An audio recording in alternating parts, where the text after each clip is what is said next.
একটি লম্বা সময় ধরে যখন একটি জনগোষ্ঠী যখন নির্যাতিত হয়, নিষ্পেষিত হয়, তখন সে তার কিন্তু আইডেন্টিটির জন্য সে কিন্তু তার পূর্বপুরুষের আত্মপরিচয়ের জন্য সে কিন্তু ফাইট করে। যে আমাদের সামগ্রিক দেশের সার্বভৌমত্বের প্রশ্নে, আমাদের দেশের জনগণের সার্বিক নিরাপত্তার প্রশ্নে আমাদেরকে ঐক্যবদ্ধ হওয়া ছাড়া কোনো বিকল্প নাই। আসলে স্বীকৃতির প্রশ্নে যখন আপনি ক্ষমতার প্রশ্নের কথা চিন্তা করবেন, তখন কিন্তু আসলে সংখ্যাগরিষ্ঠ জনগণ কিন্তু আসলে ক্ষমতার প্রশ্নে মাইনরিটি, কারণ খুবই স্বল্প সংখ্যক মানুষ। আজকের ঘটনা তো স্বীকৃতির ঘটনা বলি, সেটার ধারাবাহিকতাটাই বলছি আমি, যে আসলে ক্ষমতার প্রশ্নে কিংবা দেশের সিদ্ধান্ত গ্রহণের প্রশ্নে আসলে জনগণ কি আসলেই কোনো পাওয়ার ফোর্স হিসেবে এই গত 16 বছরে ছিল না তো আসলে। ফলে যার কারণে আমরা 3টি অবৈধ নির্বাচন আমরা দেখেছি। ফলে দেখা গেছে যে আমরা যদি পাহাড়ের কথা চিন্তা করি, তাহলে দে আর মাইনরিটি উইদিন দ্য মাইনরিটি, মানে মাইনরিটিরও মাইনরিটি। কথাটা হচ্ছে যে বাংলাদেশের শুরু থেকে তাদেরকে বাংলাদেশের নাগরিক হিসেবে স্বীকৃতি দেওয়ার জন্য যেই কর্মপরিকল্পনাগুলো দরকার ছিল, যেই প্রক্রিয়ার মধ্য দিয়ে তাদেরকে রাষ্ট্রের নাগরিক হিসেবে গড়ে তোলার যে প্রক্রিয়াটার হওয়া উচিত ছিল, সেটা তো আমরা আসলে দেখিনি।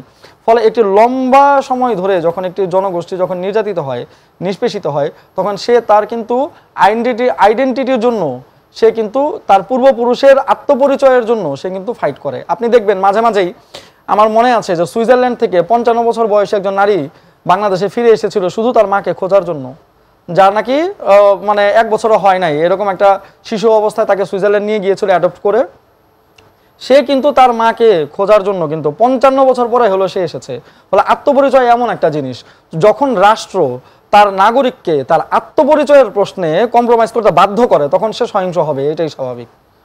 আমাদের যদি আত্মপরিচয়ের জায়গায় যদি আমাদেরকে যদি কেউ বলে যে আমরা বাঙালিত্ব ভুলে যাব, আমাদের কৃষ্টি কালচার সংস্কৃতি ভুলে যাব, আমরা বিজাতীয় কালচারে আমাদেরকে উন্নত হইতে হলে বিজাতীয় কালচার আমরা অ্যাডপ্ট করবো, আমরা কি মেনে নিব? আমরা তো মেনে নিব না। ফলে এই যে সহিংসতাটা হচ্ছে, হ্যাঁ আপনি দেখেন, এবং এটা যা অবশ্যই এখানে কনস্পিরেসি আছে, এবং এটা টেস্ট কেস। কিন্তু আপনি খেয়াল করেন যে 1 বছর পরে এসে এই যে আন্দোলনটা হলো, এই আন্দোলনে এই যে গণভ্যুত্থানটা হলো, গণভ্যুত্থানে কিন্তু প্রথমে কিন্তু সেনাবাহিনীকে দিয়ে সর্বশক্তি প্রয়োগ করার চেষ্টা করা হয়েছিল, কিন্তু জনরোষের এবং গণপ্রতিরোধের মানে এগেনস্টে গিয়ে সেনাবাহিনী কিন্তু আসলে টিকতে পারেনি। ফলে 1 বছর পরে এসে এই বাহিনীগুলো কতটুকু জনরোষকে কন্টেইন করতে পারে, যারা ভিন্ন চিন্তা করছে তারা কিন্তু এগুলো দেখছে। এগুলো কিন্তু সিম্পল ইস্যু না, এখানে অনেকগুলো বিষয় জড়িত আছে। মানে আপনি টেস্ট কেস বললেন, এটি যদি আরেকটু পরিষ্কার করে বলেন আসলে যে টেস্ট কেস বলতে কি, দেখেন আপনি দেখেন যে ভিডিওগুলোতে আপনি দেখেন যে 144 ধারা জারি হয়েছে, কিন্তু সেখানে শত শত মানুষ আর্মির গার্ডের উপরে হামলা করছে। তার মানে কি, যে আর্মি যে একটি আইন শৃঙ্খলা রক্ষাকারী বাহিনী হিসেবে যে সেখানে আছে, সেই রেসপেক্টের জায়গাটা আসলে জনগণের সাথে আইন শৃঙ্খলা রক্ষাকারী বাহিনীর যে রেসপেক্টের যে জায়গাটা, যে সহাবস্থানের যে জায়গাটা, সেটা কিন্তু এখনো নর্মালাইজ হয় নাই। এবং এই জায়গায় সরকারের ব্যর্থতা আছে। কিভাবে ব্যর্থতা আছে? এটা একটা কালেকটিভ ব্যর্থতা। কারণ কি, আমি একটা পুলিশের উদাহরণ দিয়ে বলি, 1 মিনিটে শেষ করব। সরকার বলতে কার ব্যর্থতার কথা? ইন্টারিম গভর্নমেন্টের ব্যর্থতা। এই কারণেই আমি বলছি 1 মিনিটে শেষ করব। দেখেন, পুলিশ এমন একটি বাহিনী, যেই বাহিনীকে 24 ঘন্টা জনগণের মধ্যে থেকে আইন শৃঙ্খলা রক্ষার কাজটা করতে হয়।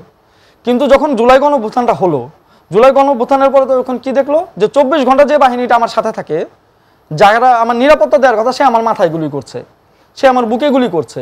ফলে স্বাভাবিকভাবে গিয়ে পুলিশের সাথে জনগণের সম্পর্কটা স্বাভাবিক থাকবে? আর থাকবে না।